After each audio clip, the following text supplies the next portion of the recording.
एक चीज पूछना चाह रहा हूं कि भाई जो आपके पार्टी के नेता और कांग्रेस के नेता कह रहे हैं कि 140 करोड़ लोगों की हम जाति पूछेंगे, वो क्या वो संवैधानिक होगा कि गैर संवैधानिक होगा? आप क्या वो वैध होगा कि अवैध होगा? ये बताइए।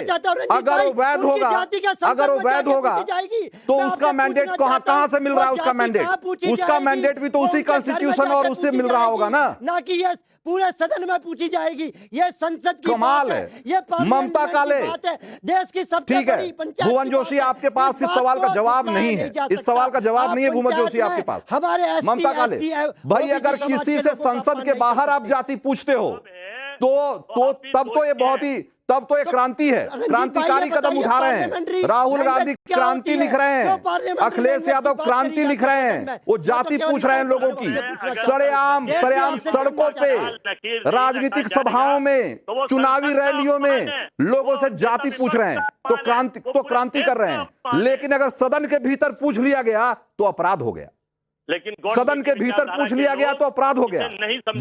ये इनकी पॉलिटिक्स चल रही है। ये आशाराम बापू के रंजीत जी बहुत बहुत धन्यवाद।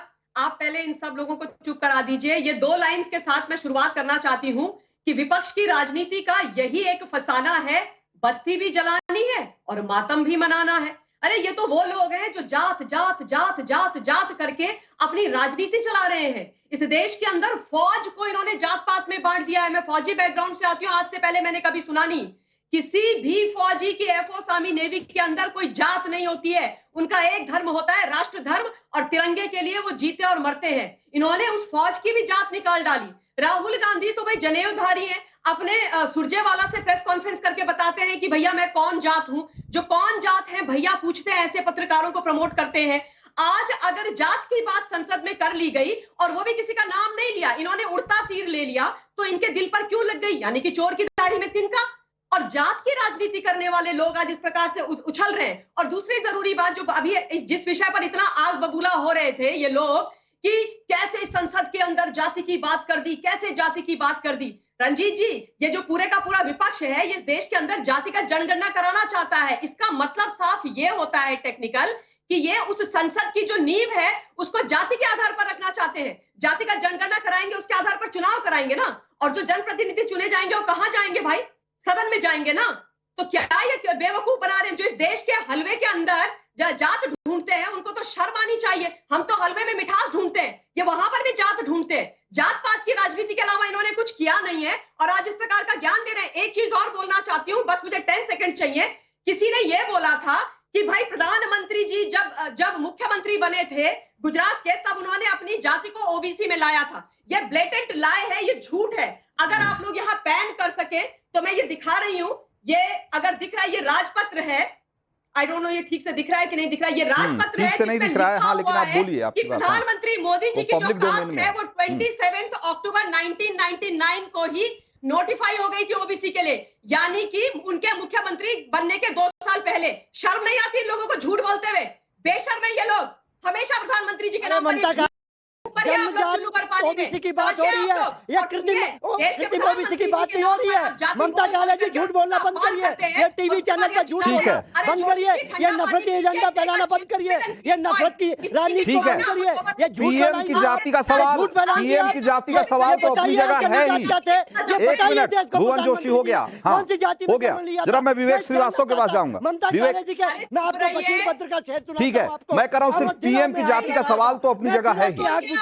उससे भी बड़ा सवाल है, वो है लोगों की जाति। आज की तारीख में राहुल गांधी जिस तरीके से बात कर रहे हैं, ऐसा लग रहा है कि इस देश में अगर किसी व्यक्ति की कोई एक योग्यता है जो कि सबसे महत्वपूर्ण है तो है उसकी जाति।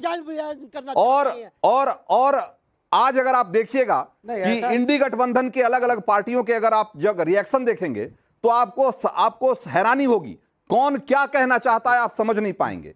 कनिमोड़ी हैं, वो कह रही है कि भाई आज की तारीख में ये जाति को लोगों की उनकी सबसे बड़ी योग्यता बताना, ये तो बहुत शर्मनाक स्थिति है, इससे खराब कुछ हो ही नहीं सकता। तो भाई ये जाति को योग्यता बताने वाला काम कौन कर रहा है? विवेक श्रीवास्तव। देखिए, जाति को कोई योग्यता नहीं बता रहा है। मैं कुछ पॉइंट्स जो अभी तक मैंने डिबेट्स में सुने, मैं उसके बारे में थोड़ा बोलना चाहूंगा। पहले शाजिया आलमी ने नेहरू जी के 1968 के एक वक्तव्य, I want to correct you Shazia, 1968 तक पंडित जवाहरलाल नेहरू इस दुनिया में नहीं थे, तो I think you need to correct your date, पहली चीज। दूसरी चीज, हमने बात करी कि साहब अगर हम जाति पूछ रहे हैं, जब हम सेंसस करेंगे तो पार्लियामेंट में किसी ने जाति पूछी तो क्या फर्क है? मैं बताता हूँ क्या फर्क है। जब जिस कॉलेज में मैं इंजीनियरिंग कर रहा था वहाँ SC ST कैंडिडेट्स के लिए स्कॉलरशिप आती थी, तो स्कॉलरशिप आती थी जो जिन बच्चों को स्कॉलरशिप मिलनी होती थी सब जाके बताते थे और अपना सर्टिफिकेट डिपॉजिट करते थे। स्कॉलरशिप उनके अकाउंट में जाती थी, इंफॉर्मेशन लेने के लिए, बेनिफिट्स देने के लिए, कास्ट, उसमें कोई गलती नहीं है। पार्लियामेंट के अंदर हमारा ऑब्जेक्शन ये था कि जो भाषा अनुराग ठाकुर ने और जो टोन और टेन्योर था वो रिडिक्यूलिंग का था। उन्होंने कहा था जिनको अपनी जाति ही नहीं पता ... इसके पहले वो एक रैली में भी कुछ ऑब्जेक्शनेबल कह चुके थे, गोली मारो ... तो ये जो टोन और टेन्योर पार्लियामेंट में है ये मर्यादित रहे, हमारा सिर्फ इतना कहना था। विवेक श्रीवास्तव, अखिलेश यादव और राहुल गांधी को बयान आपने सुने जब उन्होंने रिपोर्टर से उसकी जाति पूछी थी और उस समय उनकी क्या भाषा थी, उसका क्या तेवर था और उसका क्या अंदाज था और उसका क्या मतलब था, ये समझने की कोशिश की थी आपने? सुनिए, एब्सोल्युटली, बिल्कुल बिल्कुल। अब आप सुनिए सर, इस वक्त समाजवादी पार्टी ने उत्तर प्रदेश के अंदर leader of opposition Mata Prasad Pandey को बनाया है। 81 वर्ष के हैं, पुराने नेता हैं, सबसे सीनियर हैं।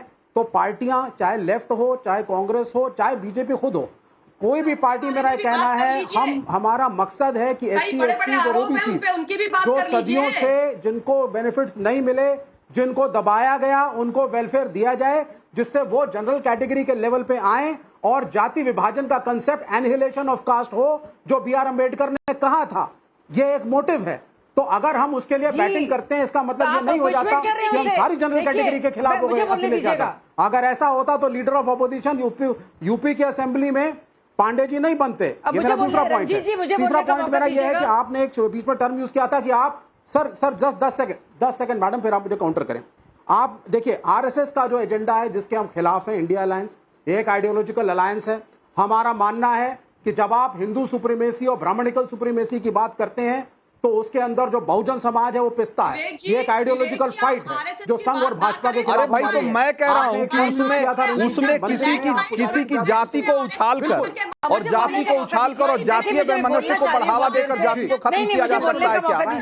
नहीं, विवेक श्रीवास्तव, क्या जातियों के बीच में आपस में इस तरह का वैमनस्यता को बढ़ाकर कि कोई मिश्रा जी जो है वो कोई यादव जी से सवाल न कर पाए, कोई यादव जी कोई मिश्रा जी से सवाल न कर पाए, क्या इस तरह का माहौल बना करके इस देश में जाति को खत्म किया जा पाएगा? खत्म कर सकेंगे क्या हम? नहीं, आप बिल्कुल, मैं आपसे बिल्कुल इत्तेफाक रखता हूं कि SC ST को वेलफेयर जरूर दें। और मैंने इसीलिए माता प्रसाद पांडे का आपको एग्जाम्पल दिया था। आपने टर्म यूज किया था रंजीत जी, इस पर मैं आना चाहूंगा।